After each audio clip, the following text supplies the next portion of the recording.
Have you ever wondered what happens when the kindest person in the room finally runs out of patience? Carl Jung discovered something that still disturbs psychologists today. The most gentle, caring, sensitive souls don't just break down when they have had enough. They transform into something far more powerful and terrifying. Jung called these people empaths, and he spent decades documenting what happens when they stop absorbing everyone else's pain and finally snap. What he found wasn't a breakdown, it was an awakening, and the world was never ready for what came next. Today we're diving deep into Jung's most unsettling discovery about sensitive souls who stop people-pleasing. Because what happens next isn't what you'd expect. These individuals don't become cruel or cold. They become something much more dangerous. They become conscious. Jung's patient files from his Zurich clinic reveal a pattern that made his blood run cold. Sensitive people, empaths, highly perceptive individuals kept arriving at his door carrying the same invisible wounds. They had spent their entire lives being everyone's emotional support system. The friend who always listens, the child who keeps the family together, the partner who sacrifices everything to maintain peace. They came to Jung exhausted, isolated, unable to maintain normal relationships. But here's what shocked Jung most. These people weren't weak. They weren't victims of circumstance. They were psychological geniuses who had been collecting data on everyone around them for years. Jung realized these empaths possessed what he called differentiated perception. They could read micro-expressions that others missed completely. They sensed hidden emotions before people consciously felt them themselves. They detected lies instantly, felt unconscious tensions in every room, and saw through social masks with surgical precision. But they had learned to stay silent about what they saw. Society had taught them that speaking their truth made them too sensitive or overly emotional. So they absorbed everything in silence, blamed themselves for others' dysfunction, and apologized for simply existing. Jung documented something that still makes psychologists uncomfortable today. These empaths hadn't been broken by abuse. They had been studying it. When Jung asked them to describe their relationships, he expected scattered thoughts from damaged minds. What he discovered changed everything he thought he knew about sensitive people. These patients kept detailed mental records of every person who had ever hurt them. They knew their abusers' triggers, insecurities, and deepest fears. They had mapped emotional patterns with accuracy that surpassed Jung's own decades of training.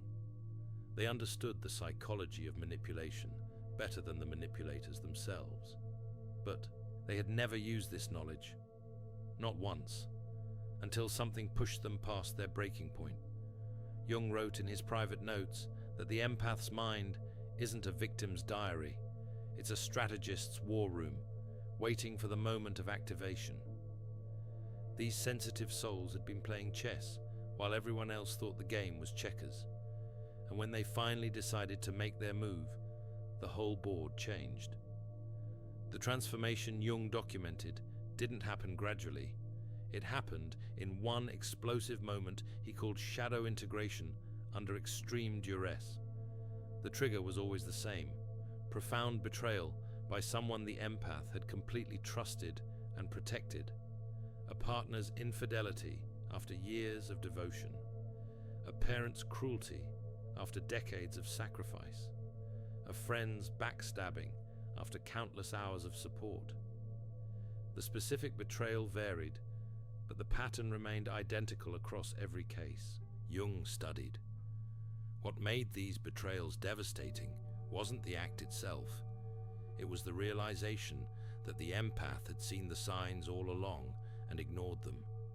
They had sensed the lie, felt the manipulation, detected the hidden agenda, but their need to believe the best in people, their compulsion to maintain harmony, their fear of being called too sensitive, had made them deny their own perceptions, and that denial finally shattered. Jung called this moment the clarity event, the instant when the empath's pattern recognition overwhelmed their need to make excuses for toxic behavior. Most people expected these sensitive souls to cry, scream, fall apart. Their abusers certainly expected emotional chaos. They were prepared to gaslight, deflect, blame. What happened instead terrified everyone involved. The empaths became unnaturally calm. Jung described it as the moment the victim realizes they've been playing a completely different game than everyone else understood. These sensitive people didn't attack. They didn't rage. They simply began to speak truth, not with cruelty, with clinical precision, like surgeons identifying each diseased organ before removing it. They revealed everything they had observed, catalogued, and silently endured. Every lie they had pretended to believe. Every manipulation they had allowed to work. Every hidden agenda they had seen but never called out. Every micro-expression that revealed true intentions. Every pattern that predicted the inevitable betrayal. And they delivered this information not as accusations, but as documented facts. Observations collected over months or years of careful attention. Jung wrote that hell has no fury, like an empath who has finally learned to trust their own perceptions. Because these individuals weren't seeking revenge. They were claiming something far more powerful. Their own reality, their own truth, their own right to see clearly without apologizing for what they saw. This transformation wasn't temporary emotional outburst. Jung realized he was witnessing something he called shadow integration. The moment when someone stops denying the parts of themselves they were taught to hide. For empaths, their shadow wasn't evil or cruel. It was their suppressed intelligence, their silenced intuition, their denied strength, all the qualities society had trained them to consider inappropriate for someone so sensitive and kind. When they finally integrated these shadow aspects, they became what Jung called psychologically complete. Still capable of deep empathy, but now protected by conscious boundaries. Still able to feel everything, but now choosing what deserved their energy. Still perceptive of others' pain, but no longer required to absorb it as their own responsibility. The changes didn't stop at the psychological level. Jung documented how these transformed individuals' entire lives shifted within months. They left abusive relationships with strategic precision, documenting everything, planning exits that couldn't be sabotaged. They cut contact with toxic family members without emotional drama or explanation. They rebuilt their lives on their own terms, no longer seeking permission or approval from people who had exploited their kindness. Most disturbing to Jung was how these empaths' presence began affecting others. People who had once walked all over them suddenly felt nervous around them. They couldn't explain why. These empaths weren't aggressive or cruel, but everyone sensed something had fundamentally changed, something irreversible and powerful. Jung identified what he called the predator's instinct. Manipulative people can sense when their usual tactics won't work anymore.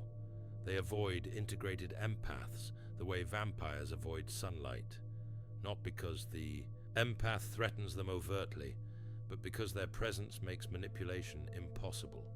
The games don't work, the guilt trips fail, the gaslighting bounces off like light off a mirror. What truly disturbed Jung was realizing these transformed empaths had become extraordinarily successful in every area of life. Their businesses thrived because they could read clients' real needs before those needs were voiced. Their new relationships flourished because they identified emotional predators within minutes and walked away without guilt. Their decisions were flawless because they trusted their intuitive intelligence completely, no longer second-guessing perceptions that had always proven accurate. Jung realized something that made his blood run cold. These empaths hadn't become less empathetic through their transformation. They had become perfectly empathetic, which meant they were also perfectly strategic. They could manipulate others as easily as they had once been manipulated. They understood human psychology at a level that made them nearly omnipotent in social situations. They could destroy anyone who had ever hurt them with information they had collected and psychological insights they had developed. But here's what truly terrified Jung. These transformed empaths chose not to use this power destructively. They could have ruined every person who had exploited them. Instead, they simply removed toxic people from their lives and moved on. They had become what Jung called the integrated empath, someone with both the sensitivity to feel everything and the wisdom to choose what deserved their energy. Jung's private notes reveal his amazement. These individuals had become what every manipulator fears most, someone who can see through them completely, but no longer needs anything from them. Not validation, not approval, not love, not even revenge, just the freedom to walk away and build a life with people who valued their gifts instead of exploiting them.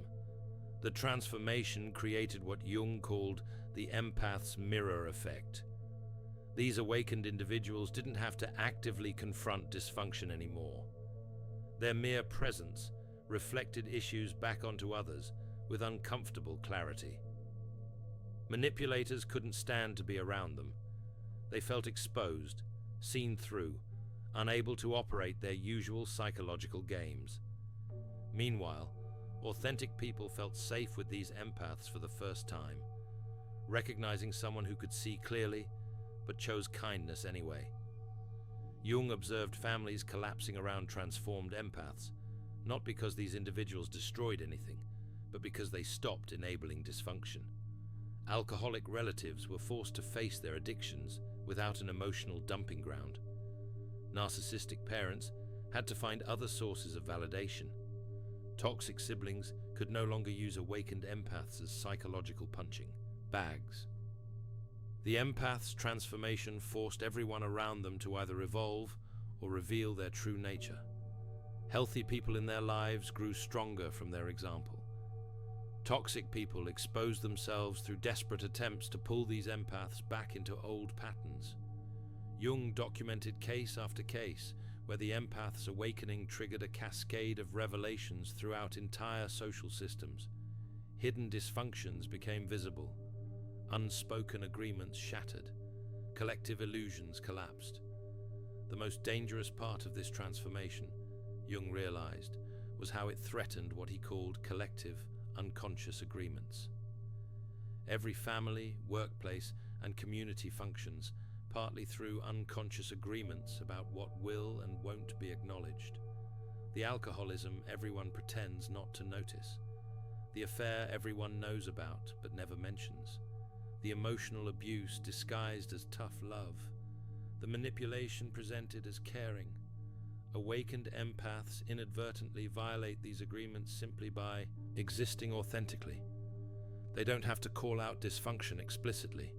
Their refusal to participate in collective denial makes the denial visible to everyone else.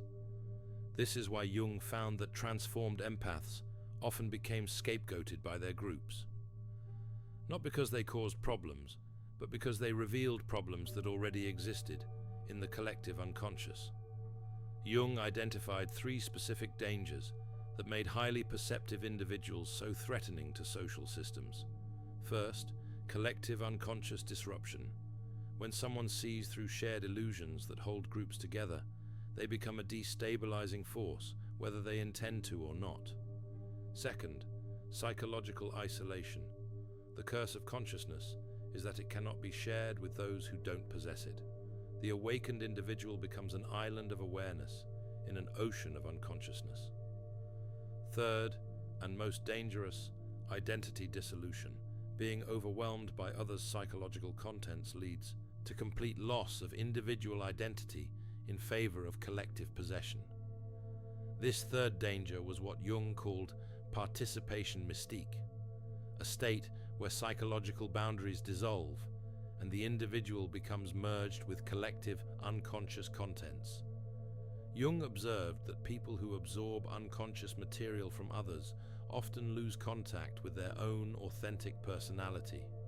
They become so flooded with external psychological material that they can't distinguish between their own inner world and what they're absorbing from their environment. This is why Jung considered integration of superior perception not just therapeutically important, but psychologically urgent. Without conscious relationship to their gifts, empaths risk psychological annihilation.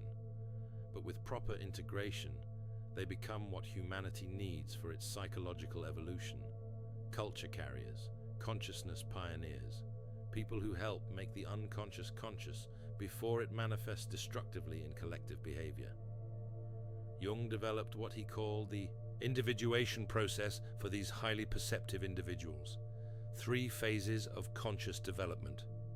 Phase 1, recognition and differentiation, learning to distinguish between authentic inner experience and unconsciously absorbed external content. Establishing what belongs to you and what belongs to others.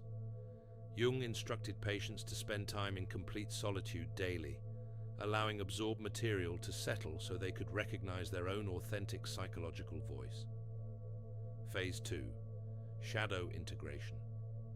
Jung discovered that people who see others' shadows clearly often do so because they haven't integrated their own. The more you deny your own capacity for deception, selfishness, or cruelty, the more disturbed you'll be by seeing these qualities in others.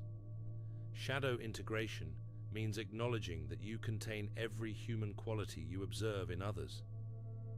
This doesn't make you bad, it makes you complete. Someone who can see clearly without judgment because you recognize all of humanity within yourself. Phase 3, conscious participation. The ability to engage with others' psychological contents without being overwhelmed or losing individual identity. Jung called this developing psychological containers, the capacity to hold others' unconscious material temporarily while maintaining awareness that it's not your own. The individuated person can serve as a bridge between conscious and unconscious, helping make the unconscious conscious in others without sacrificing their own psychological integrity. Jung studied historical figures to understand the difference between successful integration and psychological breakdown. He examined Nietzsche, whose superior perception ultimately led to collapse. Nietzsche possessed extraordinary insight into human nature, but remained identified with his superior function rather than integrating it into a balanced personality. He wielded his perception as a weapon against society instead of using it in service of healing. Jung noted that Nietzsche's isolation and eventual breakdown represented what happens when superior perception remains unintegrated. The individual becomes consumed by what they see rather than transformed by it. Jung also studied Meister Eckhart, the medieval mystic he considered an example of successful integration. Eckhart possessed mystical intuition, the ability to perceive spiritual and psychological realities others couldn't access. But unlike Nietzsche, Eckhart channeled his insights into compassionate service. He transformed his superior perception into wisdom that could nourish others without overwhelming them. He saw clearly, but spoke in ways that invited understanding rather than resistance. Jung noted that Eckhart's success came from conscious humility, recognizing that superior perception is a gift to be shared wisely, not a weapon to be wielded. Most significantly, Jung documented his own struggle with overwhelming perception during his confrontation with the unconscious, from 1913 to 1919, recorded in the Red Book. His superior perception of unconscious contents, both his own and others, nearly destroyed him until he learned to integrate these experiences consciously. Jung's breakthrough came when he realized his overwhelming perceptions weren't pathological, but evolutionary. They represented consciousness attempting to evolve beyond current collective limitations. This realization transformed his approach to patients with similar gifts. He began seeing empathic sensitivity not as a disorder to be cured, but as a psychological superpower to be properly understood and protected. He recognized that empaths weren't mentally ill. They were evolutionarily advanced individuals, living in systems designed to exploit their gifts. Jung believed individuals who successfully integrate superior perception serve a vital function for humanity. They see what collective consciousness isn't yet ready to acknowledge, helping prepare humanity for necessary developmental steps. What isn't brought to consciousness comes to us as fate. Highly perceptive individuals who learn integration help make unconscious contents conscious before they manifest destructively in collective behavior. The awakened empath becomes what Jung called cultural medicine, not through preaching or forcing awareness, but through embodying more conscious ways of being. They serve the collective not by sacrificing their individuality, but by developing it so completely that it becomes a gift to the whole. At the highest level of development, Jung observed, individuals with superior perception hold their abilities lightly, seeing clearly without attachment to others, accepting what they see, perceiving deeply without compulsion to fix everything they observe. Jung called this the transcendent function. The ability to serve consciousness evolution naturally, without forcing or preaching, simply by embodying more conscious ways of being. This is the ultimate integration, when sensitivity transforms from burden into medicine, when perception becomes wisdom, when the empath finally understands that their gift was never their burden, their unconscious relationship to their gift was the burden. You are not too much for this world. You are exactly what consciousness evolution requires. Your superior perception isn't a malfunction in your psychological makeup. It's an advanced feature of consciousness development.